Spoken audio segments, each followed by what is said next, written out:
আমার আল্লাহ বলে এই জমিনটা আমি পুরায়া তামা বানায়া দিব। এই জমিনের মধ্যে যত পানি আছে পানিগুলো আমি আল্লাহ পুরায়া ছাই বানায়া দিব। যেদিন কিচ্ছু বলতে কিচ্ছু থাকবে না।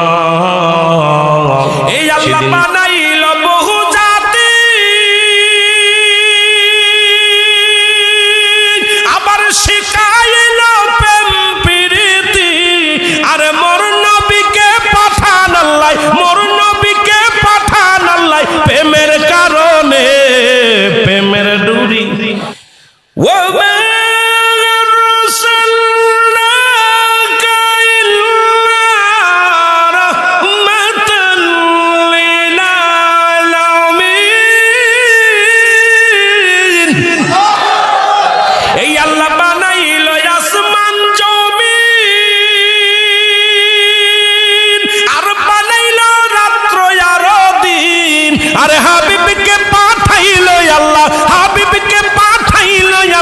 প্রেমের কারণে, প্রেমের ডুরি বান্দরে। আমার আল্লাহ বলে এই জমিনটা আমি পুরায়া তামা বানায়া দিব। এই জমিনের মধ্যে যত পানি আছে পানিগুলো আমি আল্লাহ পুরায়া ছাই বানায়া দিব। যেদিন কিচ্ছু বলতে কিচ্ছু থাকবে না, সেদিন থাকবে শুধু আমার আল্লাহ। আজকে কার জন্য সুদ খাও, কার জন্য ঘুষ খাও, কার জন্য ব্যভিচার করো, কার জন্য অন্যায় করো রে মন, কার জন্য তোমরা এত বাদই করো। আরে আজকে একটা কথা বলতে গেলে কষ্ট হয়। এই জমিনটা আল্লাহ পুরায়া তামা বানায়া দিবে। এই জমিনের মাটিগুলো পুড়ে হবে তামা। এই জমিনে যত পানি আছে পানিগুলো পুড়ে হবে ছাই। এই দুনিয়ার মধ্যে কিচ্ছু যেদিন থাকবে না, ওই তুরস্কের কত বাহাদুর, কত টাকাওয়ালা মিনিটের মধ্যে 30 সেকেন্ডের ভূমিকম্পে পথের ফকির হয়ে গেছে, রাস্তার ভিখারি হয়ে গেছে। আজকে তুমি দুনিয়ার মধ্যে কতই না মস্তানি করলা, এই দুনিয়ার কিচ্ছু নিয়ে যেতে পারবা না। এই মুসলমান, 1 নম্বর মানুষের মৃত্যু হলে 1 নম্বর বিপদ হলো মানুষের মরণ, 2 নম্বর বিপদ হলো কবর, 3 নম্বর বিপদ হলো কিয়ামতের ময়দান। একবার কেন চিন্তা করো না রে মন, একবার 1 নম্বর মরণ, 1 নম্বর বিপদ হলো মানুষের মরণ। এই মরণের পেয়ালা পান করতে হবে, এর মধ্যে কোন সন্দেহ নাই। জোরে জোরে চিল্লা বলা যাবে না, ঠিক কি না? এ দুনিয়ার মুসলমান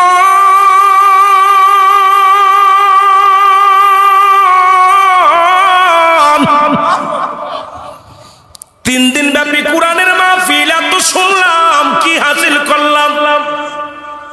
যখনই শুনি কোরআন হয়ে গেছে অনেক কোরআন, এটার পরে কোরআনের ভিতরে কোনো ভুল নাই। কিন্তু বর্তমান জামানায় একদল আলেম ভাই রয়েছে যারা বলে কোরআনের মধ্যে ভুল আছে। জোরে বলেন নাউজুবিল্লাহ।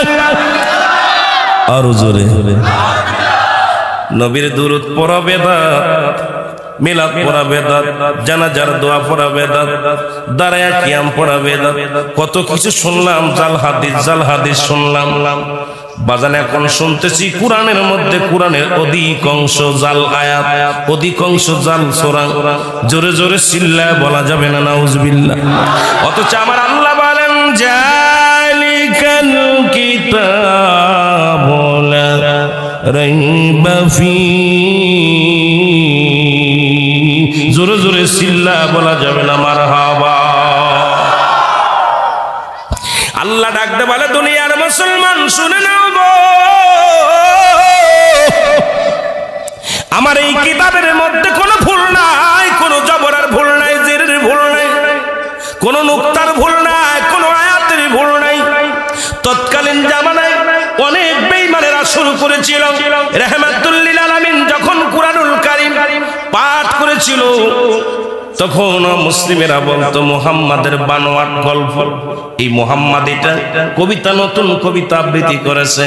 তখন আল্লাহ বলেন, হাবিব ওদের জানায়া দেন, ওরা যেন এই কোরআনের ছোট্ট একটা সূরার মতো সূরা আবিষ্কার করে দেখাতে পারে, কিন্তু কোনোদিন পারে না, আর কিয়ামত পর্যন্ত পারবে না। সেই কোরআনের পর আঘাত আসছে, কোরআনটাকে আমাদেরকে আগে এই কোরআনটাকেই বুঝতে হবে, কোরআনটাই বাজার আমাদের ঈমান আনতে হবে। কোরআন হাদিস ইজমা কিয়াস এই সব দিকের পরে ঈমান অটল রাখার দরকার আছে কি না? আমার ভাইরা, আমার বন্ধুরা, আমার আল্লাহ বলেন কারা মানবে, কোরআন মানবে কারা? একটাকে বললাম, আল্লাহ বলেন হুদাল লিল মুত্তাকিন, হেদায়েত প্রাপ্ত বান্দাদের জন্য। সুবহানাল্লাহ বলেন না, কাদের জন্য? হেদায়েত প্রাপ্ত বান্দা যারা আল্লাহ প্রদত্ত পাইলেন, আল্লাহরে যারা মানলেন, কিয়ামতকে যারা বিশ্বাস করলেন, কবরে আযাব হয় যারা মানলেন, যারা আমার নবী শেষ নবী মানলেন, যারা এই কোরআন আল্লাহর কিতাব যারা মানলেন, রাসূল আল্লাহর প্রেরিত রাসূলটা মানলেন, আমার নবী নূরের নবী যারা মানলেন, এ মুসলমান শুনে নেন, এরা সালাত যারা মানলেন, মুস্তাফার গোলাম যারা হইলেন, এরাই মানবে আল্লাহর কোরআন। জোরে জোরে চিল্লায় বলেন ঠিক কিনা? আর একটু জোরে জোরে চিল্লায় বলা যাবে না আল্লাহু আকবার। ও মুসলমান দাঁড়াও দেখি, সাথে নিয়ে যাও কোরআন খানি, বলো ও মুসলমান সাথে নিয়ে যাও কোরআন, গরবি পাদে অন্ধকারে কোরআনই হবে তোমার কবর বাতি।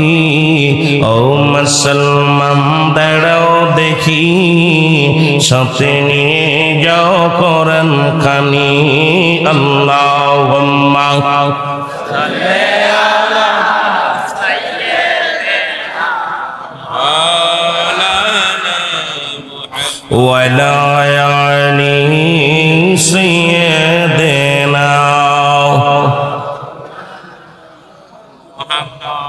এ ভাইরা, আমার বন্ধুরা, এই জন্য যেটা সবচেয়ে বড় কষ্টের বিষয়, আমি সেই কথাটা বলেছি। বর্তমান যুগের একদল আলেম বাইরে রয়েছে যারা বলতেছি সবচেয়ে কোরআনের মধ্যে ছোট্ট একটা সূরা, যেটা সাধারণ পাবলিক মুখস্থ করেন, আপনাদের মুখস্থ আছে। যখন ইমাম সাহেব হুজুর 5 ওয়াক্ত সালাত আদায় করে, 3 ওয়াক্ত নামাজের ভিতরে ইমাম সাহেব জাহিরি সূরা পড়ে, 2 ওয়াক্ত বাতিনি সূরা। বাজান এই সূরাগুলো সূরা ফাতিহার পরে ছোট ছোট সূরাগুলো পড়ে, এইগুলো ইমাম সাহেবের পিছে যত মুসল্লি ইকরাম আছে এরা মুখস্থ করে। তার ভিতরে ছোট্ট একটা সূরা, সেই সূরাটার নাম হলো সূরা ইখলাস। এখন সূরা ইখলাস আল্লাহ বলেন, এ দুনিয়ার মানুষ শুনে নাও, যারা তোমরা দেবতা পূজা শুরু করলা, যারা তোমরা চন্দ্র পূজা শুরু করলা, যারা তোমরা আমি আল্লাহকে বাদ দিয়ে অনেক আল্লাহ বানায়া দুনিয়ার মধ্যে জীবন যাপন করা শুরু করলা, আমার আল্লাহ ডাকতে বলে, হাবিব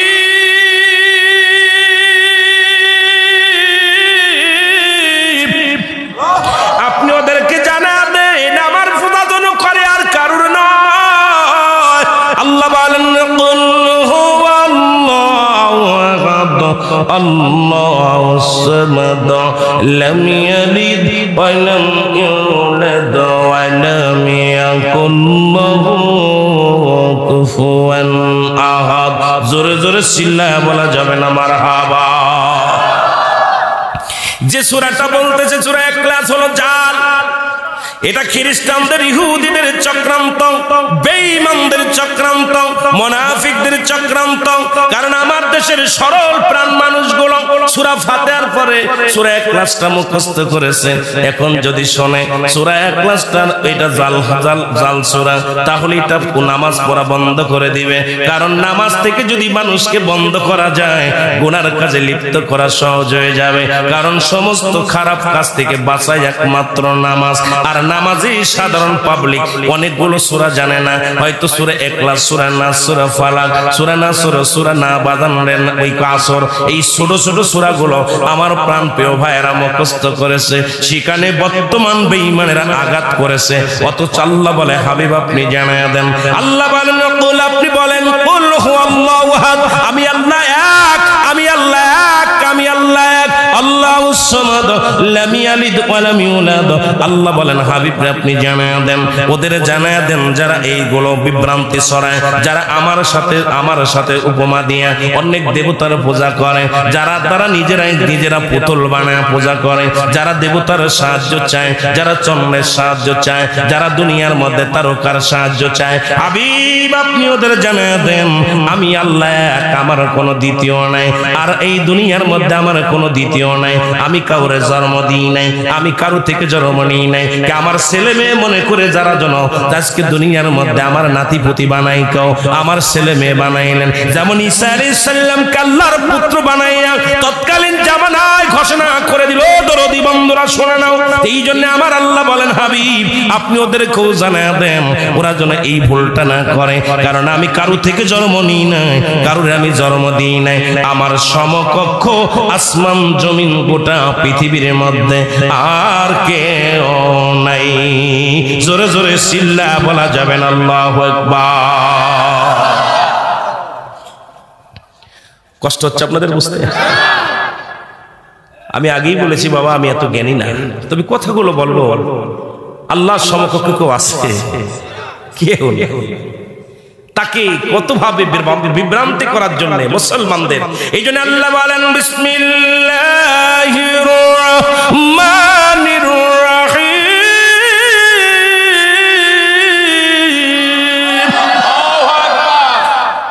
ও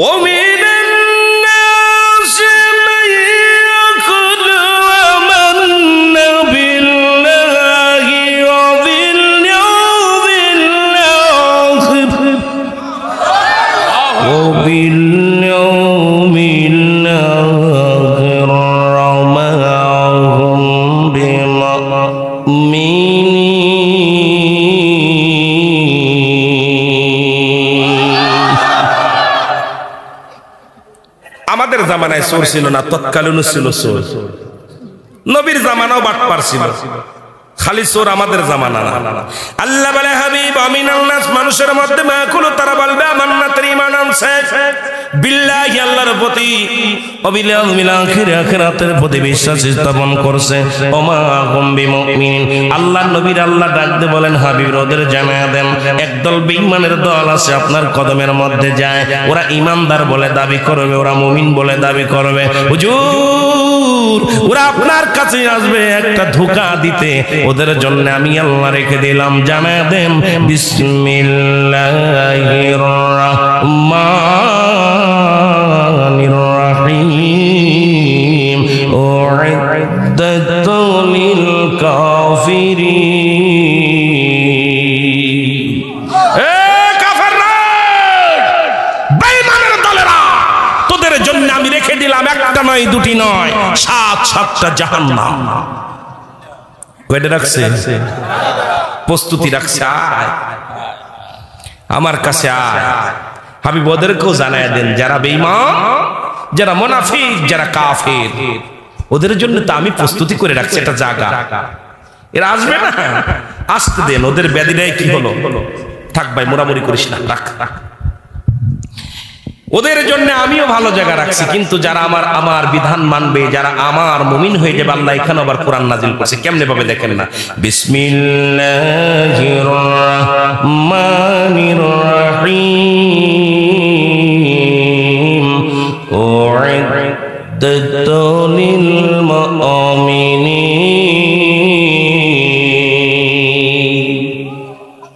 মুমিন যারা হবে, নামাজি হবে, আল্লাহওয়ালা হবে, রাসূল প্রেমিক হবে, যারা মুমিন হবে, মুত্তাকিন হবে, আমি ওদেরও জানায়া দেন ওদের জন্য আমি প্রস্তুতি করে রাখছি 8টা জান্নাত। বালা মন্দ আল্লাহ ঘোষণা করে দিয়েছে, এক দলের জন্য রাখছি একটা জিনিস, আরেক দলের জন্য রাখছি আরেকটা জিনিস। এখন কি কোথায় যাবে? ওদের আমল দিয়া ভালো কর্ম করলে ভালো জায়গা যাবে, খারাপ কর্ম করলে কথা কন না কেন? আরো জোরে বলেন, যাবে কোথায় যেতেছে আমরা? আরো জোরে বলেন, জান্নাতে যেতে চায়? তাহলে আমল করার দরকার আছে কিনা? আমার ভাইরা, আমার বন্ধুরা, যদি জান্নাতে যেতে হয় দুনিয়া ছেড়ে দাও। মনে রাখবেন আলোচনা এই সাল্লাল্লাহু আলাইহি ওয়াসাল্লামের জামানায় ঈসা নবী, ঈসা আলাইহিস সালামের জামানায় একজন স্ত্রী পাগল ছিল, খুব স্ত্রীকে ভালোবাসত। এটা দ্বারা কি বোঝায় ভালো করে বুঝে নেবেন। ঈসা নবী প্রতিনিয়ত রাস্তা দিয়ে প্রবেশ করে আর কালেমার দাওয়াত দেয়, লা ইলাহা ইল্লাল্লাহু ঈসা রূহুল্লাহ। জোরে জোরে চিল্লায় বলা যাবে না মারহাবা। ঈসা নবী কালেমার দাওয়াত দেন। হঠাৎ একদিন গোরস্থানের পাশ দিয়ে যাইতেছিলেন, গোরস্থানের পাশে দেখে একজন যুবক চোখের পানি সিরি সিরি কান্দে। ঈসা আলাইহিস সালাম ডাক দিয়ে বলে, ভাই আপনি কেন কান্দেন? আমি আজ কয়টা দিন দেখলাম যখন আমি রাস্তা দিয়ে যাই, আপনি একদিন নয় দুদিন নয় দেখি ওই গোরস্থানের পাশে বসে বসে কান্দেন। কি হয়েছে আপনার বলেন? বলে, ভাই আপনি কে গো? বলে, আমি হলাম এই জামানার নবী ঈসা আলাইহিস সালাম। বনি ইসরাইলদের মধ্যে, বনি ইসরাইল বংশের মধ্যে আমিও একজন নবী। আমি বনি ইসরাইলদের মধ্যে সবচেয়ে একজন দামি নবী জামানাত।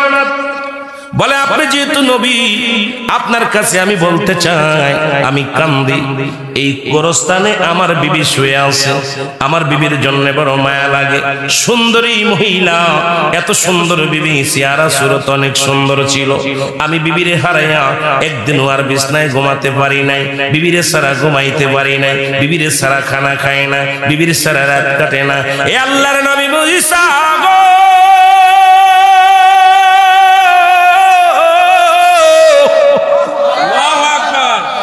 আজ 3টা মাস পার হয়ে গেল, আমি আমার বিবির কবরের পাশে বসে বসে কান্দি। আমার আল্লাহ যদি আমার বিবির ফিরে দিত,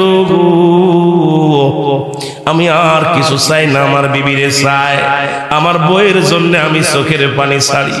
ঈসা নবী কয়, পাগল রে, তুমি কেন কান্দো? তুমি মাওলার জন্য কান্দো। কয়, মাওলার জন্য কান্দবো, আগে যদি আমার মাওলা আমার বিবিরে ফিরায়া দেয়। কাঁদবো আগে আমার বিবিরে ফিরে।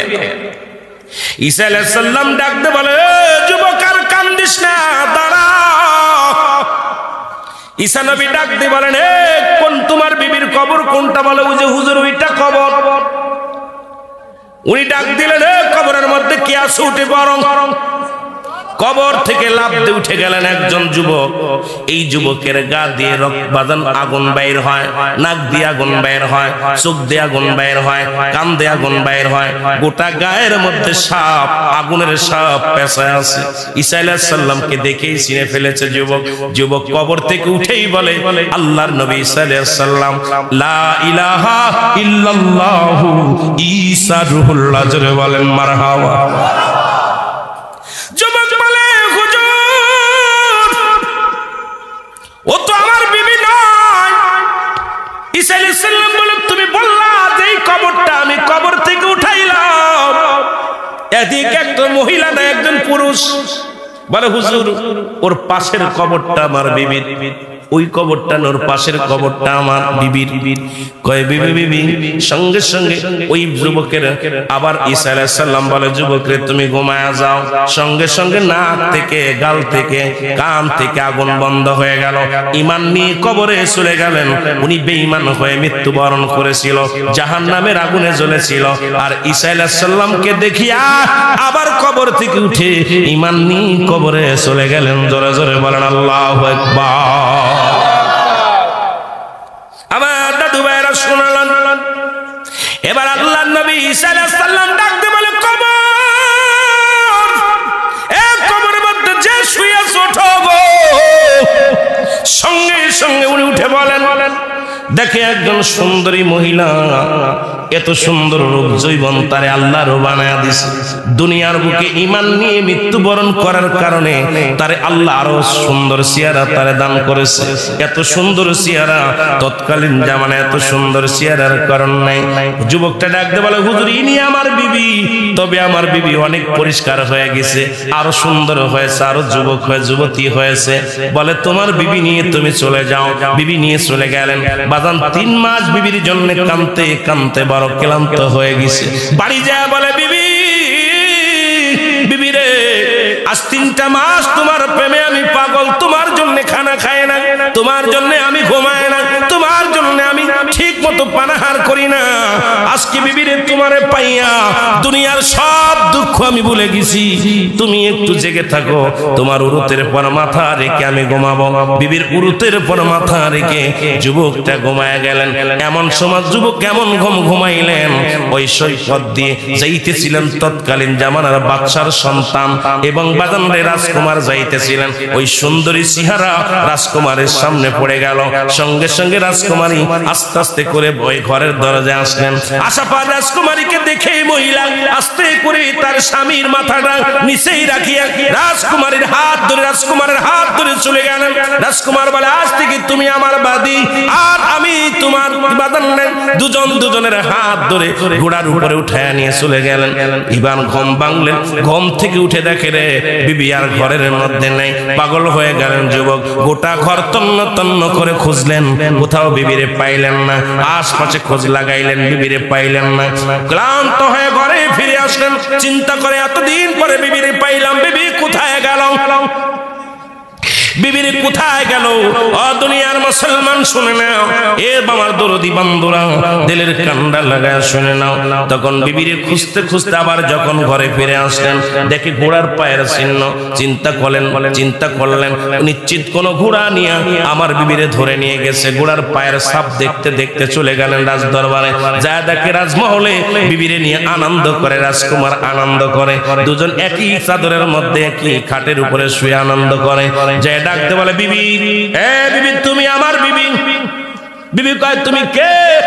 আমি তো রাজার, আমি হলাম এই রাজকন্যা। কি কথা? আমি চিনি না, আমি চিনি না। রাজা বলেন, আমার ব্যাধি, আমার দেহুর, আমার কি বাজান দাসী, আমার ভালোবাসার মানুষটাকে তুমি দাবি করলা, তোমাকে মৃত্যুদণ্ড দেব। সঙ্গে সঙ্গে তরবারি দিয়ে যুবকটাকে এক কোবে মেরে ফেললেন। যুবকটা ঈমান হারা হয়ে মারা গেল, বেঈমান হয়ে মারা গেল। আবার মহিলাটাও এই দুনিয়া থেকে বেঈমান হয়ে গেলেন। আমার মুসলমান শুনে নাও আমার ভাইরা, আজকে আমরা যারা দুনিয়াটাকে আঁকড়ে ধরেছি, দুনিয়ার প্রেমে পড়ে গেছি, আজকে দুনিয়ার প্রেমে পড়ে ঘুষ খায়, দুনিয়ার প্রেমে পড়িয়া সুদ খায়। এই দুনিয়াটা হলো সুন্দরী নারী গো। এই দুনিয়াটা কি? জোরে বলেন, দুনিয়াটা কি? দুনিয়াটা হলো সুন্দরী নারী। আজকে টাকার পিছে ছুটলাম, আজকে আমরা সম্পদের পিছে ছুটলাম, আজকে ঘুষ খাইলাম, সুদ খাইলাম। 40 বছর 50 বছরের হায়াতের জিন্দেগি আপনার আমার একবার চিন্তা করি না আমার কবরে যা লাগবে? একবার আমাদের কেন ভাবো না আমার কবরে যেতে হবে? এই কবর আমারে ছাড়বে না রে। এই দুনিয়ার প্রেমে পড়িয়া সুদ খাইলা, দুনিয়ার প্রেমে পড়িয়া ঘুষ খাইলা, দুনিয়ার প্রেমে পড়িয়া জিনা করলা, দুনিয়ার প্রেমে পড়িয়া কত অন্যায় করলা, কত সুন্দর সুন্দর বাড়ি গাড়ি করলা। একদিন সব ছেড়ে চলে যেতে হবে। এই চিন্তা যদি কারোর মনে থাকে, এই দুনিয়ার পিছে সে করে না, আল্লাহর জন্য সে নিবেদিত পাগল হয়ে যায়। জোরে জোরে চিল্লায় বলেন ঠিক কিনা? এই আমি চলে যাব, আমায় তোমরা ভুইলা যাইও না। আমি চলে যাব,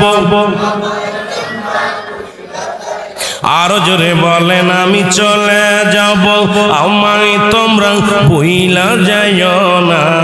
আমার মরণ আসিবে কখন কেউ তো জানি না। আমার মরণ বাবা একটু জোরে জোরে বলেন, আমার মরণ আসিবে। টাকা পয়সা দালান কোটা যাহা করেছি, সব কিছু ফেলাইয়া আজি একাই চলেছে। আমি যাবার কালে ভেবে দেখি আমার কেহ নাই। আমি যাবার কালে, আরো জোরে বলেন, যাবার কালে ভেবে দেখি আমার কেহ নাই। আমার মরণ, আরো জোরে বলেন, আমার মরণ আসিবে। এ দুনিয়ার মুসলমান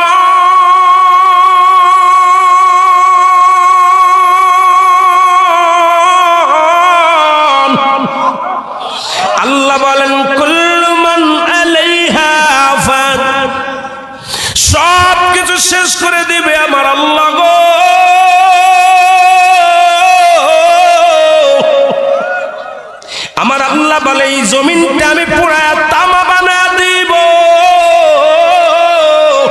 এই জমিনের মধ্যে যত পানি আছে পানিগুলো আমি আল্লাহ পুরায়া ছাই বানায়া দিব। যেদিন কিচ্ছু বলতে কিচ্ছু থাকবে না, সেদিন থাকবে শুধু আমার আল্লাহ। আজকে কার জন্য সুদ খাও, কার জন্য ঘুষ খাও, কার জন্য ব্যভিচার করো, কার জন্য অন্যায় করো রে মন, কার জন্য তোমরা এত বাদই করো। আরে আজকে একটা কথা বলতে গেলে কষ্ট হয়। এই জমিনটা আল্লাহ পুরায়া তামা বানায়া দিবে। এই জমিনের মাটিগুলো পুড়ে হবে তামা। এই জমিনের যত পানি আছে পানিগুলো পুড়ে হবে ছাই। এই দুনিয়ার মধ্যে কিচ্ছু যেদিন থাকবে না, ওই তুরস্কের কত বাহাদুর, কত টাকাওয়ালা মিনিটের মধ্যে 30 সেকেন্ডের ভূমিকম্পে পথের ফকির হয়ে গেছে, রাস্তার ভিখারি হয়ে গেছে। আজকে তুমি দুনিয়ার মধ্যে কতই না মস্তানি করলা, এই দুনিয়ার কিচ্ছু নিয়ে যেতে পারবা না। এই মুসলমান, 1 নাম্বার মানুষের মৃত্যু হলে 1 নাম্বার বিপদ হলো মানুষের মরণ, 2 নাম্বার বিপদ হলো কবর, 3 নাম্বার বিপদ হলো কিয়ামতের ময়দান। একবার কেন চিন্তা করো না রে মন, একবার 1 নাম্বার মরণ, 1 নাম্বার বিপদ হলো মানুষের মরণ। এই মরণের পেয়ালা পান করতে হবে, এর মধ্যে কোনো সন্দেহ নাই। জোরে জোরে চিল্লায়া বলা যাবে না ঠিক কি না? কুল্লু নাফসিন, অস্বীকার করার মতো কেউ। আহা, আমাদের মাগুরাতে কুষ্টিয়ার লালন শাহ, লালন শাহ নাম শুনছেন? উনি গাইছে কি জানেন? ও তোর পিছে পিছে ঘুরছে সমন, কোন দিন গলায় পড়বে ভেরি, দেখ না মন ঝাঁক মারিয়ে দুনিয়াদারি, ঠিক কিনা? ভাই বন্ধু তোর আপন জনা,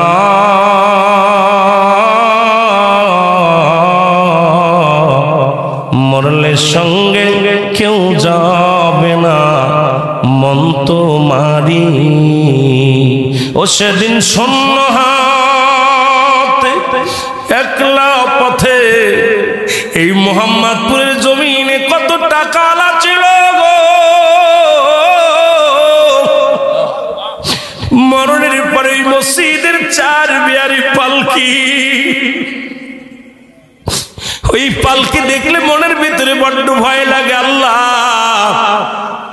ওই 4 বিয়ারি পালকির মধ্যে কোন দিন যেন চড়াইয়া দিবে রে, যেদিন বাবা মা সবাই পর হয়ে যাবে, আদরের ছেলে বিদায় করে দিবে, ওই সুন্দর ঘরের মধ্যে রাখবে না, বাড়ির মধ্যে রাখবে না। আমার আপনার চির বিদায়। এই জন্য বলতেছিলাম 1 নাম্বার মানুষের মরণ।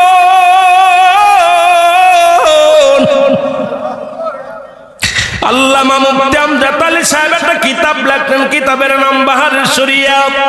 এই কিতাবের মধ্যে উনি লিখতে যা বললেন, দুনিয়ার মানুষ শোনো,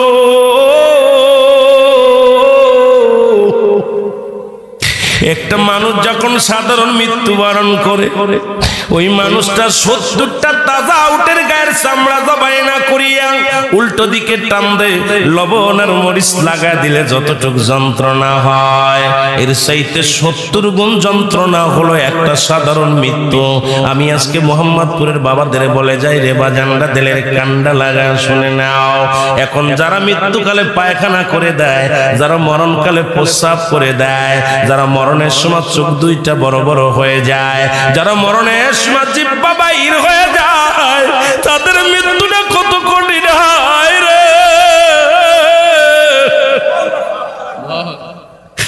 এই মরণ থেকে পালানোর কোনো জায়গা নাই। আজরাইলকে আবার আল্লাহ ডাকতে বলে, আজরাইল তুমি দুনিয়ার মধ্যে সবার জানটা কবজ করো গো। তুমি কি কারণ দানটা কবজ করতে যা কোনদিন কষ্ট পাইছো বা কোনদিন তোমার কি হৃদয়ের আজরাইল কামর মাওলা এই দুনিয়ায় দুইটা মানুষের জান কবজ করতে যায় আমি কেঁদে ফেলেছিলাম। আজকে আমি দুনিয়ার মধ্যে কত মায়ের বুক খালি করলাম, কত সন্তান দুনিয়া থেকে বিদায় হয়ে গেল, কত মুরব্বী বিদায় হয়ে গেল, কত ভাই বিদেশে টাকা ইনকাম করার জন্য চলে গেছি, কবিন হয়ে চলে আসছে রে মুসলমান। পৃথিবীর মধ্যে যাওয়া আসার সিরিয়াল আছে, যাওয়ার কোনো সিরিয়াল নাই। দেখা যায় সন্তানের লাশ বাবার কাঁধে। আজকে এখানে যারা বসে আছেন অনেকেই বাবা মায়ের লাশটা কাঁধে নিচ্ছে। ওই বাবার লাশটা তারা কাঁধে নিছে রে, ওই সন্তান জানে বাবার লাশটা কত ভারী, মার লাশটা কত ভারী। আমরা বাদানরা অনেকেই নাতির লাশটা কাঁধে নিছেন, আবার অনেকের দাদার লাশটা কাঁধে নিছেন।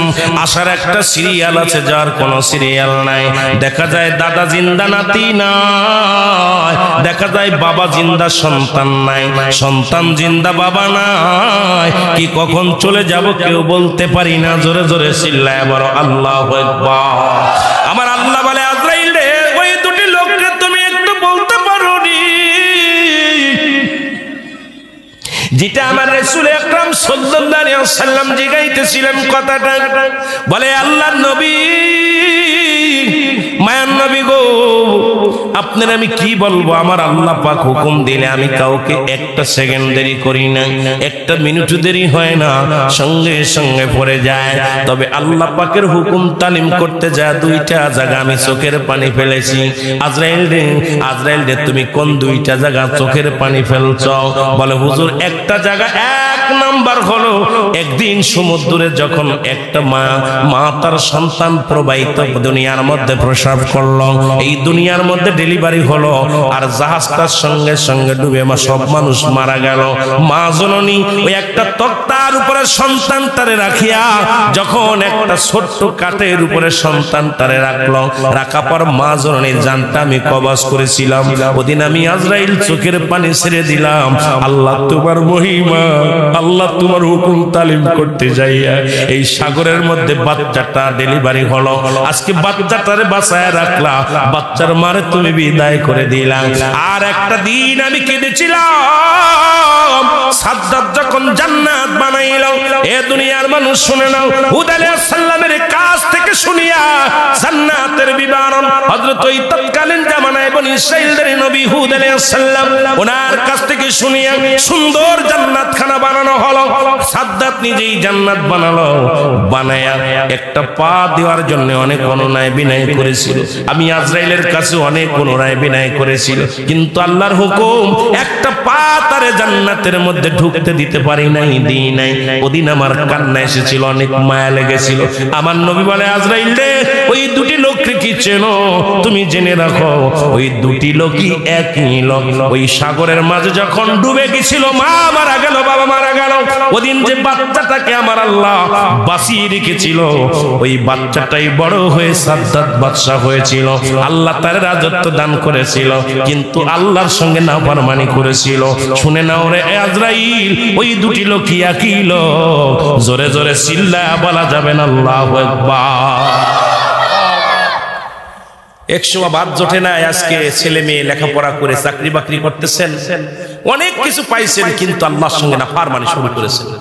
এই মসজিদে জামাতে আসেন না, মানুষকে দান ধ্যান করেন না, মানুষের বিরোধিতা করেন, মানুষের সমালোচনা করেন। আল্লাহ আপনাকে এই দুনিয়ার মধ্যে সকাল বেলা বাদশা বানায়, ফকির বেলা বানায়, সন্ধ্যায় ফকির।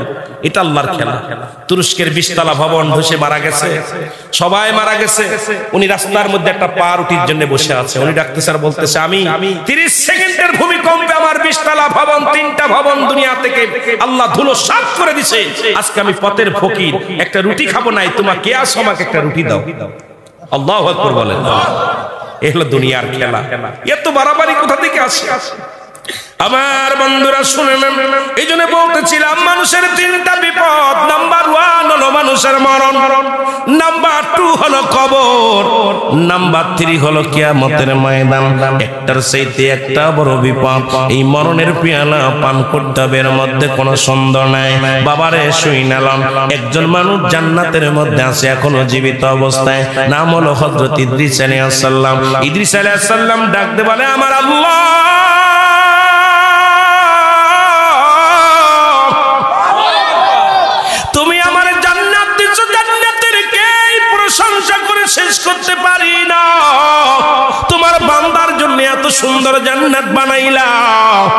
আল্লাহ ইদ্রিস রে আমার জান্নাত পেয়ে কি তুমি হ্যাপি হয়েছো, খুশি হয়েছো?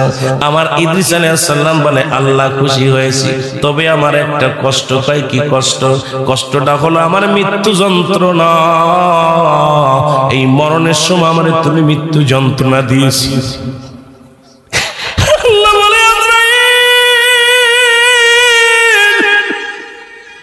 দেরি করিস না, আমার ইদ্রিস রে জানাই আয় রে, জানাই আয় কেমনে জানটা বাইর করে হলো। ইদ্রিস আলাইহিস সালামের কাছে আজরাইল সালাম দিয়ে বলে হুজুর আপনি কেন কাঁদেন? বলে আজরাইল রে আগে বলো আমার জানটা কেমনে বাইর হয়েছিল। আজরাইল বলে হুজুর মায়ের বুকে দুধ খাইতে খাইতে সন্তান যেমনি ঘুমায়া যায় আপনার জানটা আমি এমনি বাইর করেছি, আপনাকে আমি কষ্ট দিই নাই, আপনার শুধু বুকের উপরে হাতটা রেখেছি। আমি আজরাইল সবার জান কবজ করতে দুনিয়া আসি না। আমি আসমানে থাকে আমার মাথা, জমিনে থাকে আমার পা। আমি দানবের আকৃতি হয়ে যায় যখন আমি আজরাইল ওই মানবের সামনে দানব আকৃতি হয়ে যায়, আমাকে দেখে তার কলিজাটা ফেটে যায়। সারা পৃথিবীর পানিও যদি তখন তার গালে দেয়া হয় রে তৃষ্ণা মেটে না।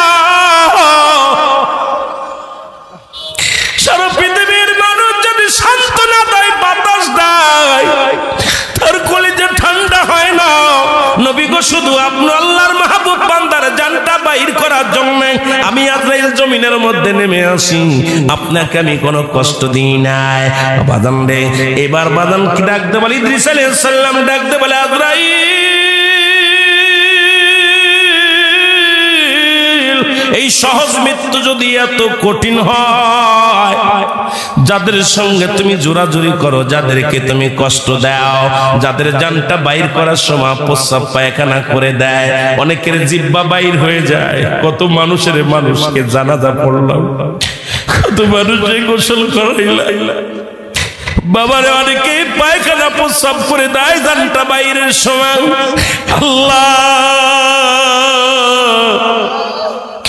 আল্লাহ তুমি আমাদের মৃত্যু যন্ত্রণাটা সহজ করে দিও। আল্লাহ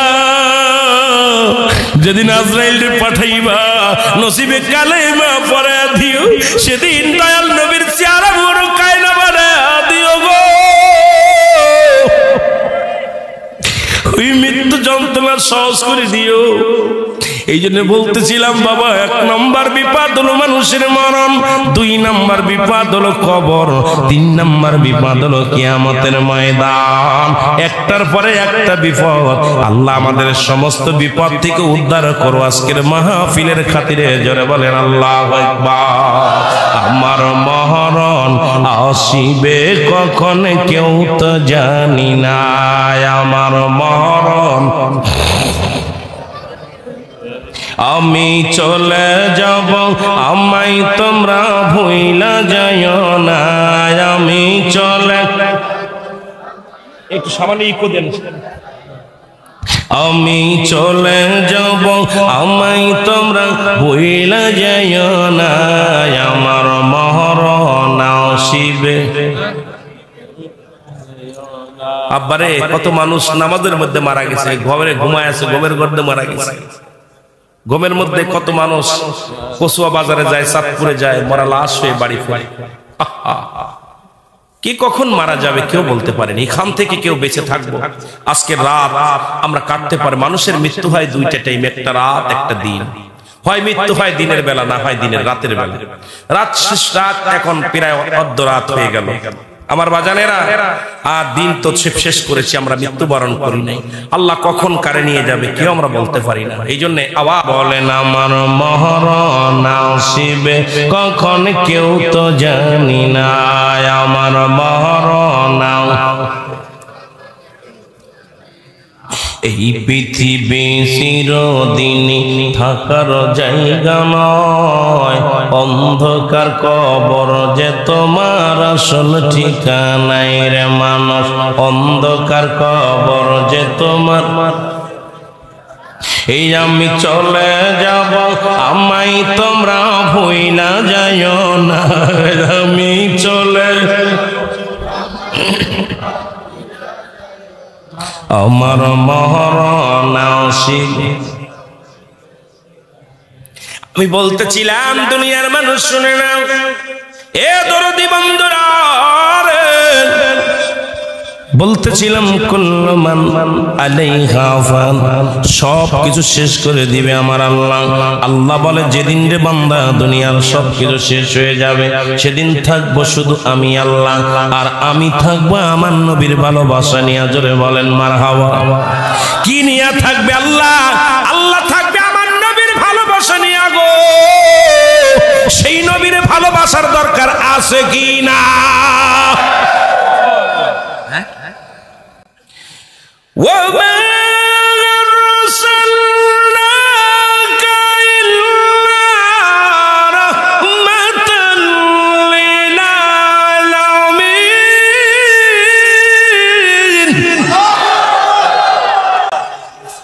নবী হলো রাহমাতাল লিল আলামিন, আল্লাহ হলো রব্বুল। আল্লাহ বলেন আমি থাকবো আমার নবীর ভালোবাসা নিয়ে। কার ভালোবাসা নিয়ে? আরো জোরে বলেন কার ভালোবাসা নিয়ে? আল্লাহ থাকবে আমার নবীর ভালোবাসা নিয়ে। আমরাও থাকতে চাই নবীর ভালোবাসা নিয়ে। নবী বলতেছেন আল বেদায়ান নেহার ৪র্থ খণ্ড ৫৫৭ পৃষ্ঠা, জামি সগীর প্রথম খণ্ড ১৮২ নম্বর পৃষ্ঠা। আলেম ওলামারা ভালো করে লেখেন। রাবি হলো আব্দুল্লাহ ইবনে মাসউদ রাদিয়াল্লাহু তাআলা হতে বর্ণিত। নবী বলেন হায়াতি খায়রুল লাকুম ওয়া মামায়াতি খায়রুল লাকুম। বাদান ভালো করে কিতাবটা ভালো করে লেখেন। কিতাবের নাম আল বেদায়ান নেহা, ৪র্থ খণ্ড ৫৫৭ পৃষ্ঠা, জামিউস সগীর প্রথম খণ্ড ১৮২ নম্বর পৃষ্ঠা। আল্লাহর নবী ডাকতে বলে উম্মতিরা রে,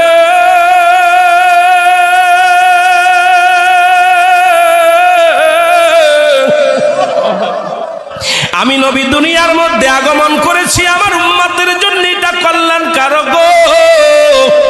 সুবহানাল্লাহ বলেন। আর একটু জোরে বলেন আল্লাহু আকবার। আমি দুনিয়ার মধ্যে, আমি নবী আল্লাহ পাক আমারে দুনিয়ার মধ্যে পাঠাইছি, এটা আমার উম্মতের জন্য বড় কল্যাণকারক। সুবহানাল্লাহ বলেন।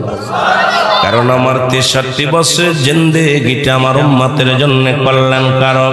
আজকে নামাজ পাইলা কই, রোজা পাইলা কই, টুপি পাইলা কই, দাড়ি পাইলা কই, আজকে যাকাত পাইলা কই, ফিতরা পাইলা কই, সবকিছুর মূলে রাহমাতাল লিল আলামিন। আমার নবী কয় উম্মতিরা রে, আমি নবী এই দুনিয়ার মধ্যে আগমন করেছি আমার উম্মতের জন্য কল্যাণকারক। ৬৩ বছরের জিন্দেগিটায় আমার উম্মতের জন্য একটা শিক্ষা নিয়ে। জোরে জোরে বলেন ঠিক কিনা? রে আমার মনের জল্পনা কল্পনা, নবী যাব আমি সোনার, বলো যাব আমি সোনার মদিনায়, বলো যাব আমি। অগয় আমার মনের জল্পনা কল্পনা, নবী যাব আমি সোনার মদিনায়, বলো যাব আমি। আরো জোরে বলেন যাব আমি সোনার মদিনায়। আমার মনের জল্পনা কল্পনা, নবী যাব আমি সোনার। এর নবীজি কেউ ভালোবাসি, মনটাই আমার অনেক খুশি। নবীজি কেউ ভালোবাসি, মনটাই আমার। এর নবীজি কেউ ভালোবেসে তৃপ্তি মেটে না, বলো নবীজি কেউ ভালোবেসে না গো যাব আমি সোনার। একটা জবান বন্ধ রাখবেন না, কারণ মুরব্বীরা শিখবেন, নাতিপুতিরে শিখাইবেন। যাব আমি সোনার মদিনায়, বলো যাব আমি সোনার মদিনায়। ওগো আমার মনের জল্পনা কল্পনা, নবী যাব আমি। নবীর নামে এত জাদু, ডাকিলে মনে হয় মধু। নবীর নামে এত জাদু, ডাকিলে মনে হয় মধু। এই মধু কোথাও মেলে না, বলো এই মধু না গো যাব আমি সোনার।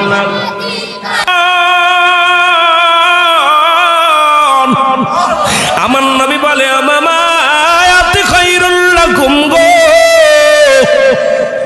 আমার নবী কয় উম্মতিরা রে, এই দুনিয়া থেকে বিদায় নিছি এটা আমার উম্মতের জন্য বড় কল্যাণকারক। কারণ এই দুনিয়া থেকে বিদায়টা আমার নবী ইন্তেকাল করেছে।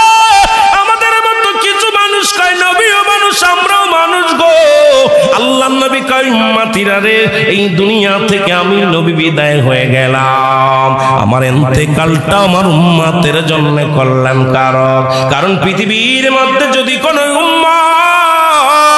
পৃথিবীর মধ্যে যদি কোনো উম্মত যদি কোনো ভালো কর্ম করে, আজকে তারা তাফসীর কোরআন মাহফিল সাজাইলেন, যারা দান দিয়ান করলেন, নামাজ পড়লেন, রোজা রাখলেন, সত্য কথা বললেন, নবী কয় আমার উম্মতিরা যখন নেকির কাজ করে, ভালো কর্ম করে, ভালো কাম সমূহ করে, সঙ্গে সঙ্গে আমি নবী আমার আল্লাহর দরবারে আমার উম্মতের হইয়া প্রশংসা করি, আল্লাহ অমুক গ্রামে অমুক ব্যক্তি তোমার গোলামি করে আল্লাহ, সঙ্গে সঙ্গে আমি নবী প্রশংসা করি। আবার যদি পৃথিবীর মধ্যে কোন উম্মত গুনাহের কাজ করে গো, সঙ্গে সঙ্গে আমি নবী আমার উম্মতের জন্য আল্লাহর দরবারে ইস্তিগফার করে ক্ষমা চাই গো। ও দুনিয়ার মানুষ শুনে নাও, ভুল করে ছেলে মাপ চায় বাবায়, ভুল করে গ্রামের ছেলে মাপ চায় চেয়ারম্যান মেম্বার যাইয়া, এমন নবীর উম্মত হইলাম। ভুল করি আমি ক্ষমা চাই আমার নবী, অন্যায় করি আমি মাপ চাই আমার নবী। এই নবীর পক্ষে থাকার দরকার আছে কি না? এত কি বুঝাইব রে তোকে রে, যারা বেফরিদ চলিস বাবা। নবী বলতেন হায়াতি খায়রুল লাকুম, আমার হায়াতের জিন্দেগি ও মামা হায়াতি খায়রুল লাকুম, আমার ইন্তেকাল আমি নবী বিদায় নিছি এটা উম্মতের জন্য কল্যাণ, নবী আমি দুনিয়ায় আসছি এটা আমার উম্মতের জন্য কল্যাণ।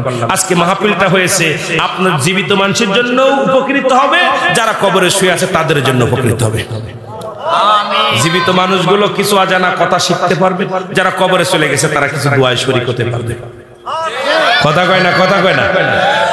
দুইটা মানুষের জন্য উপকার, যারা চলে গেছে এলাকার বাসী, কবরবাসী, যারা যে দেশে গেলে বিচার হয়, যেদের বলেন ঠিক কিনা, যেটা বলেন ঠিক কিনা।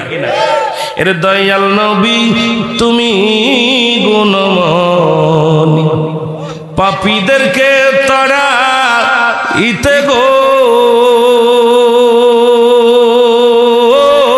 নবী, পাঠাই মাওলা কাদের গোহনি গো নবীজি, মায়ার নবী তুমি গুণমণি। একটু মহব্বতে বলেন দয়াল নবী তুমি গুণমণি, বলেন দয়াল নবী।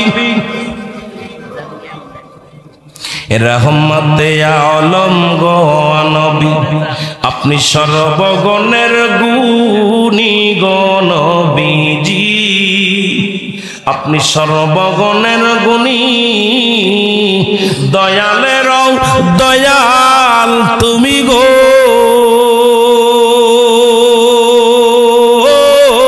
নবী, তুমি পারের কান্ডারি গো নবীজি, মায়ার নবী তুমি গুণমণি। একটু মহব্বতে বলেন দয়াল নবী তুমি গুণ। মোহাম্মদপুরের আশিকান ফেলি চোখের পানি গো নবীজি, ফেলি চোখের পানি, মরণের আগে নবী গো নবী, একবার দেখা দিও তুমি গো নবীজি, মায়ার নবী তুমি গুণমণি, বলেন দয়াল নবী।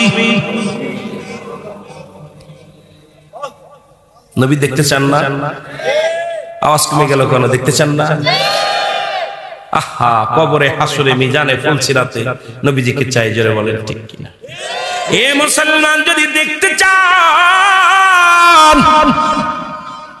খাতুনে জান্নাত মা ফাতেমার একটা কথা মনে পড়ে গেল গো। আল হাসান আল হুসাইন অসুস্থ হয়ে গেলেন, অসুস্থ হয়ে যাবার মা ফাতেমা হযরত আলী দুজন মানত করলেন, আল্লাহ কলিজার টুকরা সন্তান দুটি অসুস্থ, আল্লাহ তোমার কাছে ফরিয়াদ করি, সন্তান দুটি যদি ভালো হয় আল্লাহ, যদি তুমি তারে সুস্থ করে দাও, তোমার কাছে ফরিয়াদ করি আল্লাহ, দয়া করে মায়া করে।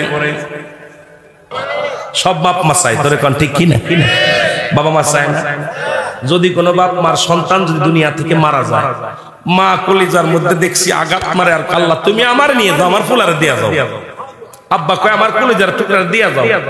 গত কয়েকদিন মাহফিল করতে যাচ্ছি, হঠাৎ করে দেখি গাড়ির ভিতরে আমার ভাইয়েরা এক বাড়িতে মনে হয় মা মারা গেছে, সন্তান এমন পাগল হয়েছে, আর ওই সন্তান বা ওই মায়ের মা আর বাবা বেঁচে আছে, মায়ের মা বেঁচে আছে। এখন ওই বুড়ি মানুষটা নানি হয়, নানি চিৎকার মারতেছে, আল্লাহ তুমি, আমি বুড়া মানুষ, আমারে তুমি বাঁচায় রাখলে, তোমার কাছে অনুরোধ করি আল্লাহ রে, আমারে নিয়ে যা, আমার মায়েরা ফিরাই দে। আল্লাহু আকবার বলেন। কি কান্না কাঁদতেছে। ঠিক একই অবস্থা আল হাসান আল হুসাইন অসুস্থ হলেন হঠাৎ করে।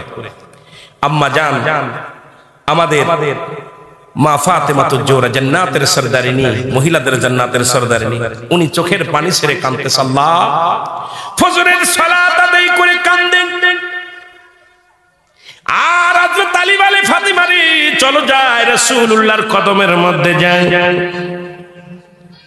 বাবা মনে রাখবেন, আলী বলে ফাতিমা রে আমার নবী উম্মতের কান্ডারি, আমার নবী উম্মতের দরদি, আমার হাসান হুসাইন অসুস্থ হয়েছে, আমি কেমনে নবীরে জানাবো, আমি আমার নবীর কাছে কেমনে জানাবো রে ফাতিমা।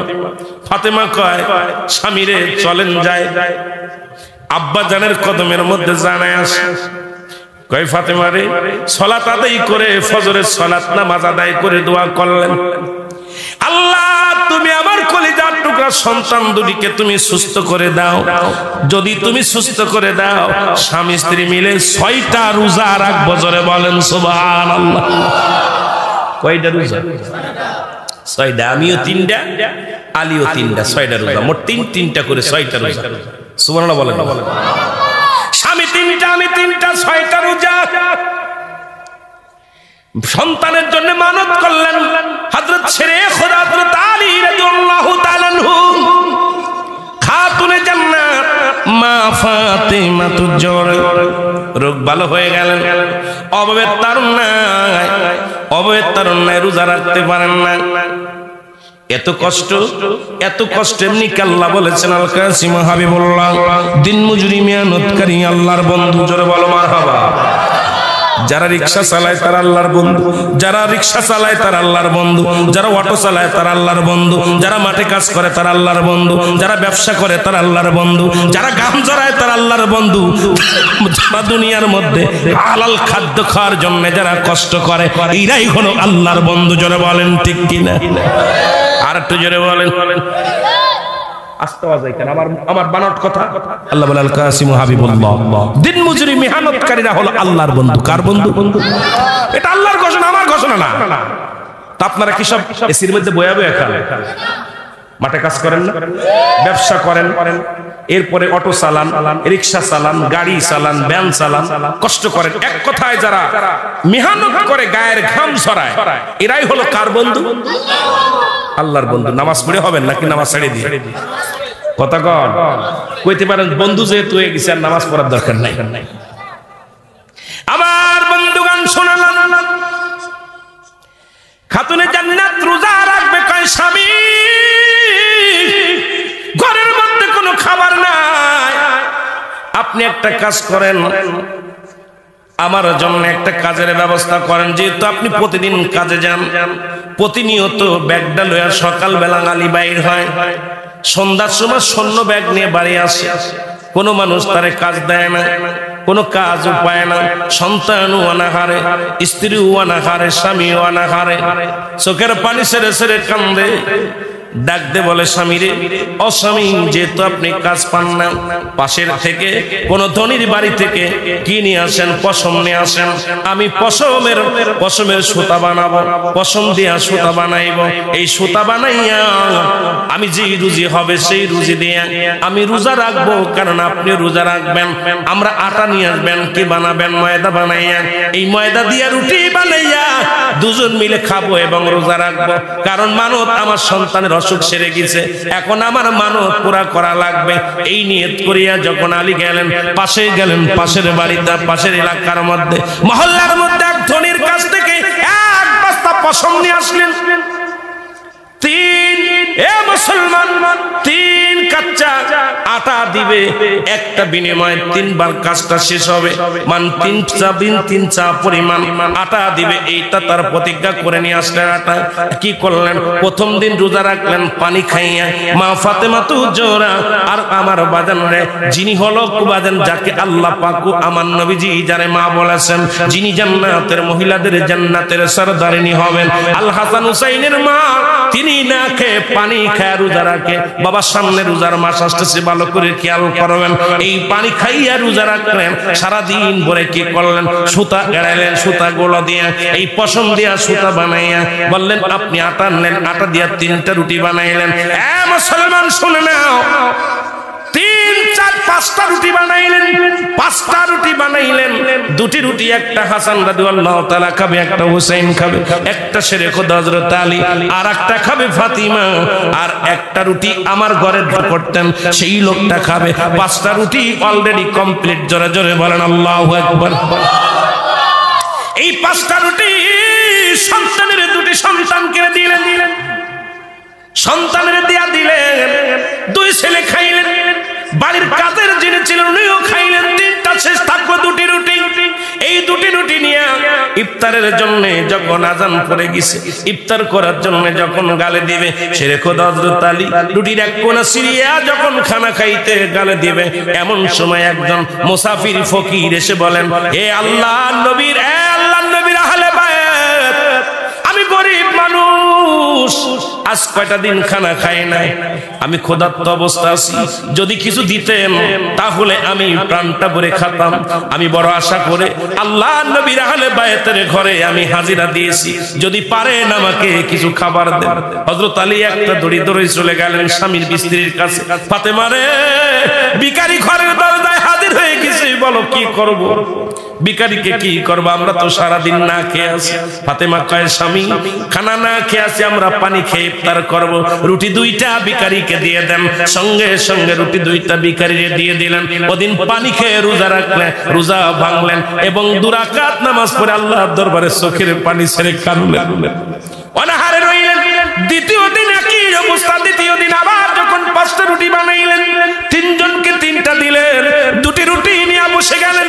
ও দরদি বন্ধুরা, কেমন ইসলামের বাণী, ইসলামের দাওয়াত, ইসলামের বাদন মর্মনতা আমার একটু জানার দরকার, আপনাদের সবারই জানার দরকার। রুটি নিয়ে আবার যখন ইফতার করবে নিয়ত করে বসেছেন, এমন সময় একজন মুসলমান এতিম, যার মা নাই, যার বাবা নাই, আল্লাহর নবীর আহলে বায়াতের ঘরের সামনে হাত ছাড়লেন, এ নবীর আহলে বায়াত, আমি এতিম, আমার মা নাই, আমার বাবা নাই, আমি অনাহারে আছি, আজ কটা দিন না খেয়ে আছি, যদি একটু কিছু দিতে আমি খাইতাম। ফাতেমা কয়, স্বামীরে দেরি করবেন না, এই রুটি 2টি নিয়ে দেন। কয়, আমরা তো না খেয়ে আছি। কয়, না খেয়ে থাকলে আমরা কিছু হবে না, পানি খাবো। সঙ্গে সঙ্গে 2 জন পানি খেয়ে ইফতার করলেন। রুটি 2টা এতিম সন্তানের হাতে তুলে দিলেন। এতিম সন্তান রুটি 2টি খাইয়া চোখের পানি ছেড়ে কানলেন, আল্লাহ তোমার দরবারে ফরিয়াদ করি, আল্লাহ যিনি রুটি দান করলো তাকে তুমি দুনিয়া আখিরাত 2টা জায়গায় মর্যাদাবান করে দিও। জোরে জোরে বলেন মারহাবা। তৃতীয় দিন যখন ওই পশম দিয়ে আরো দড়ি রশি বানাইলেন, সুতা বানাইলেন, বাকি অংশটা নিয়ে আসলেন। আবার যখন রুটি বানাইলেন, আবার 2টি রুটি নিয়ে আবার বসলেন। বাবা, এমন সময় একজন যুদ্ধক্ষেত্রে, যুদ্ধের ময়দানে যাইয়া আহত ব্যক্তি আসে, হাফাত ঘরের দরজায় হাজির হয়ে গেলেন। ডাকতে বলে, আল্লাহর নবীর আহলে বায়াত, তোমার ঘরে আমি আমি আসি, আমাকে সুন্নতে ফিরাও না। আমি যুদ্ধের ময়দানে গিয়েছিলাম, আমি সর্বসন্ত হয়ে গেছি, সব হারায় ফেলেছি, আমার স্ত্রী পুত্র পরিজন হারায় ফেলেছি, আমার হাত পেতে খাওয়ার জায়গা কোথাও নাই, আমাকে যদি কিছু দিতে। আমার হযরত আলী আর ফাতেমা পরামর্শ করে স্বামীরে, আজকেও কি করো, আজকেও দুটি দিয়ে দাও। কিন্তু ফাতেমা তো কথা বলতে পারে না, এত ক্ষুধার্ত অবস্থায় আছে। ছেড়ে খোদ হযরত আলী ক্ষুধার্ত অবস্থায় আছেন। রুটি দুইটা দিয়ে দিলেন, রুটি দিয়ে আবার পানি দিয়ে ইফতার করলেন। এ মুসলমান শুনে নাও, এদিকে একবার দুনিয়ার মুসলমান শুনে নাও, আমার ভাইরা রাহমাতুল লিল আলামিন, আমার নবীজি 7 দিন অনাহারে, ঘরের ভিতরে কোনো খানা নাই। নবীজি চিন্তা করলেন ফাতেমার বাড়ি যাব, আজকে ফাতেমার বাড়ি যে আমিও কিছু খাবো, কারণ ফাতেমার কাছে গেলে হয়তো কিছু পাওয়া যাবে। নবীজি চলে আসলেন ফাতিমার ঘরে এসে দরজায় টাক লাগালেন, দরজায় টাক টাক করে। এর মধ্যে বাজান শুনে নেন হযরত রাসূল আকরাম সাল্লাল্লাহু আলাইহি ওয়াসাল্লামের দরদি বন্ধুরা, কথাগুলো দিলের কান্না লাগা শুনে নাও। আগার কথা একটু পাশের কথা আগে চলে গেছে। আমার বন্ধুরা, আমার নবীজি আসতেছিলেন, আস্তে আস্তে হেঁটে হেঁটে চলে আসতেছিলেন ফাতেমার ঘরের দরজায়। হযরত আলী ওদিন সুন্নাতে হাজির হয়ে গেছে।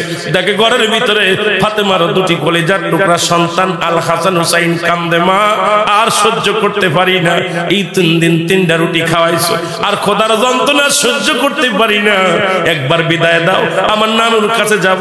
আমার নানু রাহমাতুল লিল আলামিন, উনি আমাকে প্রাণ ভরে খাওয়াবে, নানু আমাদের ক্ষুধার্ত অবস্থায় রাখবে না। একবার বিদায় দিয়ে দাও, আমি যাব আমার নানু রাহমাতুল লিল আলামিনের কাছে। আমার নানা জাগান কুল কায়নাতের নবী, আসমান জমিনের নবী, আমার নবী আমাদেরকে না খাওয়ায়া এইভাবে রাখবে না রে মা। হুসাইন বলে, আসান রে, নানার কাছে যাব, নানার কাছে যাব রে, নানার কি হালাত আছে জানি না, নানাও তো একই অবস্থার মধ্যে আছে। আমার নানা তুম্মাতের কান্ডারি, আমার নানা কি অবস্থা আছে, এই কথাগুলো ঘরের ভিতরে বলতেছিলেন। হঠাৎ করে হযরত আলী স্বর্ণ ব্যাগ নিয়ে ঘরের মধ্যে প্রবেশ করবে। ফাতেমা দেখে স্বর্ণ কান্না কাটে, আলী দেখেন সন্তানেরা চোখের পানি ছেড়ে কান্দে, হাত থেকে ব্যাগটা পড়ে গেলেন। হযরত শেরে খোদা হযরত আলীর হাত থেকে ব্যাগটা পড়ে গেলেন। আওয়াজটা স্বামীর কানে, স্ত্রীর কানে যে পৌঁছে গেলেন। কেমন স্ত্রী কেমন স্বামী গো, দরজার মধ্যে একটা ব্যাগ পড়েছেন, ঘরের ভিতরে থেকে স্ত্রী টের পেয়ে গেছে। বলে, আলী কান্দে, আল্লাহ তুমি কেমন স্বামী বানাইলা, তুমি আমার কেমন স্বামী বানাইলা, স্ত্রী না খেয়ে আছে, সন্তান না খেয়ে আছে, আল্লাহ আমি কোনো কর্ম পাই না, আমি কোনো কাজ কাম পাই না, কেউ আমার কাজ দেয় না, আমি আর কি করব। চোখের পানি ছেড়ে কান্দে। এই কান্না দেখে দৌড়ায় ফাতেমা ঘর থেকে বাইরে আসলেন, আসে দেখে স্বামীর গলা জড়ায় ধরলেন, স্বামীর গলাটা ধরে কান্দার বলে, স্বামীরে দুনিয়ার মধ্যে আমার সন্তান যদি না খেয়ে মারা যায় কোনো কষ্ট নাই, যদি আমিও যদি না খেয়ে মারা যায় আমার কোনো দুঃখ নাই, অভিযোগ নাই। স্বামী আমি জিন্দা থাকতে আপনার চোখের পানি আমি সইতে পারি না। কেমন স্বামী কেমন স্ত্রী। আমাদের বউগুলো হলে বলতো, হারামজাদা পারলে ঘুষ খেয়ে আয়, না পারলে সুদ করে আন, না পারলে চুরি করে আন, আমারে খাওয়াবি ছেলে মেয়েরে খাওয়াবি। ফাতেমা স্বামীর গলা ধরে কান্দার বলে, স্বামী রে পৃথিবীর সব কিছু ত্যাগ করতে পারি, আপনার চোখের পানি আমি দেখতে পারি না। আজকে মোহাম্মদপুরের মা বোনেরা যারা আছো পাশে, একটু দিলের কান্ডা লাগায় শোনো, যেহেতু তোমাদের ওয়াজ করতে পারলাম না, এই জন্য একটা টাচ দিয়ে যায়। মা কেমন স্বামী, ঘরের ভিতরে স্ত্রী থাকে, বাইরে আওয়াজ হয়, আর আমরা দরজার জোরে আঘাত করলেও তোমাদের ঘুম ভাঙে না। আর কেমন বিবি গো, স্বামীরে কত ভালোবাসতো, বলে আমার স্বামী সন্তানগুলো যদি কুরবানি হয়ে যায় কোনো দুঃখ না, তবু আপনার চোখের পানি দেখতে পারি না। এই কান্নার আওয়াজ আমার নবীজি ঘরের দরজায় এসে শুনতে পাইলেন। নবী এসে ডাক দে, ফাতেমা। ভিতর থেকে নবীজির কন্যা ফাতেমা চোখের পানিগুলো ছেড়ে কাঁদতে, আল্লাহ বাবা দান ঘরের ভিতর আসছে, আমি কিছু দিতে পারবো না, আজকে আমি কেমনে বাবারে ফিরাইবো, এক গিলাস পানিও দিবে এটাও ঘরের মধ্যে নাই, আমি আজকে পানি আনতেও যাই নাই। আজকে পানিটাও কূপ থেকে আনতে পারি না, আজকে কলসটাও শূন্য। বাবা ঘরের ভিতর আছে, আমি কি দিয়া সান্ত্বনা দিব? আমার নবী ঘরের ভিতরে ঢুকে দেখে ফাতেমার চোখ দুটি ভিতরে ঢুকে গেছে খোদার যন্ত্রণায়। নবীর কন্যার যিনি কুল কায়নাতের নবী,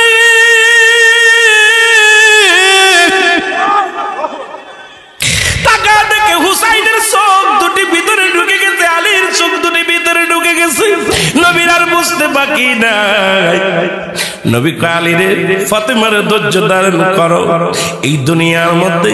ও ফাতিমা, তুমি চিন্তা করো না, আমি খাবার জন্য আসি নাই, আমি খাবারের জন্য আসি নাই, আমি আসছি তোমাদের দেখার জন্য।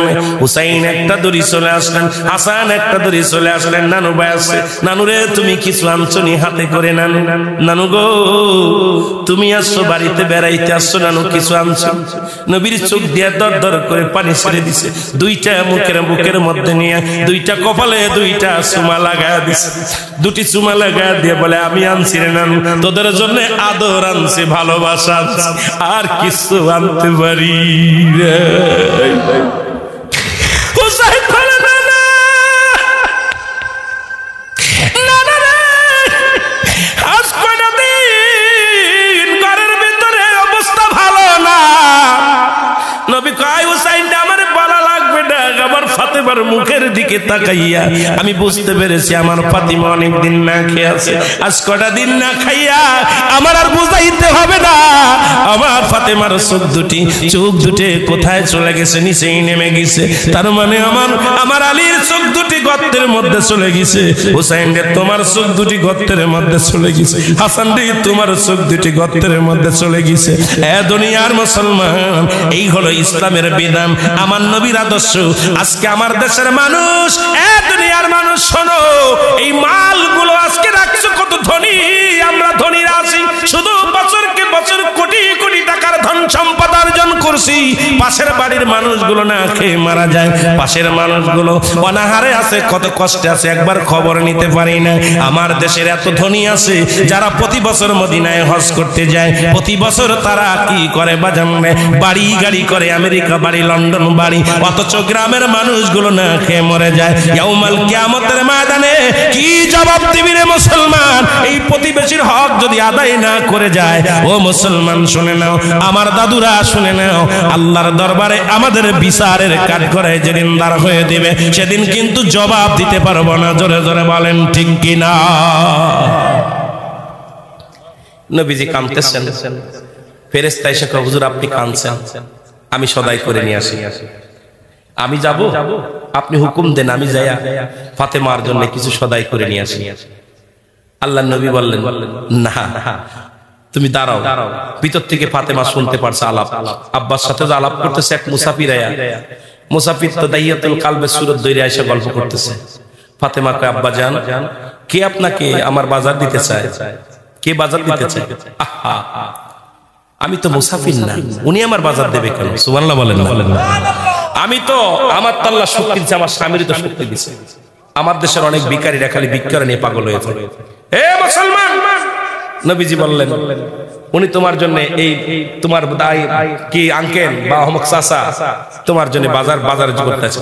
বাবা, হযরত আলী বলেন, ইয়া রাসূলুল্লাহ, হাবিবাল্লাহ, আপনি আমার জন্য দোয়া করেন, আমি যেন আমার শেষ নিঃশ্বাস পর্যন্ত যেন ঈমান না হারায়, আমি যেন আমার আল্লাহর উপরে তাওয়াক্কুল রাখতে পারি, আমার খোদা খাওয়াইলে আমি খাই, না খাওয়াইলে না খাই, এই ঈমানের পর যেন আমার আহলে বায়াত থাকতে পারে, এই দোয়াটাই আমি চাই। জোরে বলেন সুবহানাল্লাহ। আরো জোরে বলেন, আরো জোরে বলেন। জিবরিল আমিন দৌড়ায় গেলেন বাজারে যাইয়া, বাজারে তো সুরত ধরছে, কথা বুঝেননি? এদিকে হোসাইন রাদিয়াল্লাহু তাআলা আর হাসান রাদিয়াল্লাহু তাআলা নানার কাছে বারবার চায়, নানু ভাই কিছু দিবা না, কিছু দিবা না। এখন রাসূল পাক সাল্লাল্লাহু আলাইহি সাল্লামের কাছে ওহী নাজিল হচ্ছে, অনেক ইতিহাস, আমি অত বলতে গেলে সময় লাগবে। রাসূল সাল্লাল্লাহু আলাইহি সাল্লামের কাছে ওহী নাজিল হচ্ছে, আর দাইয়াতুল কাল উনি সূরত দইরা নবীজির কানে কানে বলতেছে, ইয়া রাসূলুল্লাহ, এটা এই বৃত্তান্ত কথা বলতেছেন। হুসাইন রাদিয়াল্লাহু তাআলার মেজাজটা খুব খারাপ হয়ে গেছে। হুসাইন বলতেছে, মুরব্বি চাচা, আমার নানা অসুস্থ মানুষ, তুমি আমার নানার কিছু খাবার দাও, কয়দিন না খেয়ে আছে, তুমি খাইলে আমার কিছু খাবার দাও, ক্ষুধার্ত আছি। হযরত রাসূল আকরাম সাল্লাল্লাহু আলাইহি ওয়াসাল্লাম হুসাইনের মুখটা চেপে ধরছে, নানু ভাই কার কাছে খানা চাও? কারণ উনি তো মুসাফির মানুষ, আমার কাছে আইছে, ওর কাছে খানা চাও কেন? আমি তো ক্ষুধার্ত অবস্থা আছি, কিছু দিবে আমারে? না। হুসাইন রাদিয়াল্লাহু তাআলা যখন জিবরিলের কাছে খানা চাইছে, জিবরিল আল্লাহ তুমি তো জান্নাতের দুইটা যুবকদের সর্দার যিনি আল হাসান আল হুসাইন, নবী যারে বুকের কলিজার টুকরা বানাইছে, সে আমার কাছে খানা চাইছে, আমি কি করব? কয় এখন পকেটে হাত দে। জিবরিল আলাইহিস সালাম পাঞ্জাবির পকেটে হাত দিয়েছে, হাত দিয়া এক গোছা খেজুর আপনার খুরমা বাইর করছে, কি আঙ্গুর বাইর করছে। সুবহানাল্লাহ বলেন, আরো জোরে বলেন, আরো জোরে বলেন। এতগুলো আঙ্গুর বাইর করছে, বাইরে করিয়া এখন কইছে হুসাইন তুমি খাও। জিবরিল আলাইহিস সালামকে যখন আঙ্গুর বাইর করতে নবীজি বড় পেরেশানিতে হয়ে গেছে। ঘটনা কি? জিবরিল তো কিছু খায় না, ফেরেশতারা কিছু খায় না, জিবরিল আঙ্গুর পেল কই? এখন হুসাইন রাদিয়াল্লাহু তাআলা বলে, বেয়াদব, তোর পকেটে ভর্তি আঙ্গুর রয়েছে আর আমার নানা না খেয়ে আছে, আর আমি না খেয়ে আছি, আর আমার নানার লগে গল্প লাগাইছো। আল্লাহু আকবার বলেন। হুসাইনের মুখটা রাসূল পাক সাল্লাল্লাহু আলাইহি ওয়াসাল্লাম আবার হুসাইন কি বলো? কয় নানু এটা বেয়াদব। কেন? পকেটের মধ্যে আঙ্গুর রয়েছে, খাবার রয়েছে, তুমি যে অসুস্থ নানা, তুমি যে খানা খাও নাই, আমিও ক্ষুধার্ত অবস্থা আছি, অথচ পকেট ভর্তি আঙ্গুর নিয়ে বসে রয়েছে, তোমারও দেয় না আমারও দেয় না। উনি কি মানুষ? নবীজি পেরেশানি তো একবার হুসাইন দেখায়, জিবরিল কয় হুজুর আপনি বেশি কষ্ট পেয়েন না, বেশি মনে কিছু করো না। আপনার জিবরিল কয় হুজুর আমি মনে কিছু করি নাই। হুসাইন কয় মনে কি করব, তুমি যাও আমার নানার কাছে আসবা না। তোমার মাঝে মাঝে দেখে আমার নানা ডিস্টার্ব করো, মাঝে মাঝে দেখে আমার নানারে খুব ডিস্টার্ব করো, নানা পেরেশানিতে হয়ে ঘেমে যায়, আর তুমি শুধু নানার কানে কানে কথা বলো, আমার নানার গা দিয়ে ঘাম ঝরে, পকেট ভর্তি আঙ্গুর রাখছো, আমার নানারে না খাওয়ায় রাখছো। আল্লাহু আকবার বলেন। হুসাইন নবীজি কয় হুসাইন তুমি আঙ্গুরগুলো খাও। সুবহানাল্লাহ বলেন না, আঙ্গুরগুলো খাও, তুমি খাও, আমি তো ওনার সাথে পার্সোনাল কথা বলবো। জিবরিল আমিন বলতেছে হুজুর জিবরিল তুমি আঙ্গুর পাইলা কই? তুমি যে আঙ্গুর দিলা, তুমি তো জিবরিল আমিন, হুসাইন তো তোমার চিনতে পারি নাই, তুমি আঙ্গুর দিলা কই?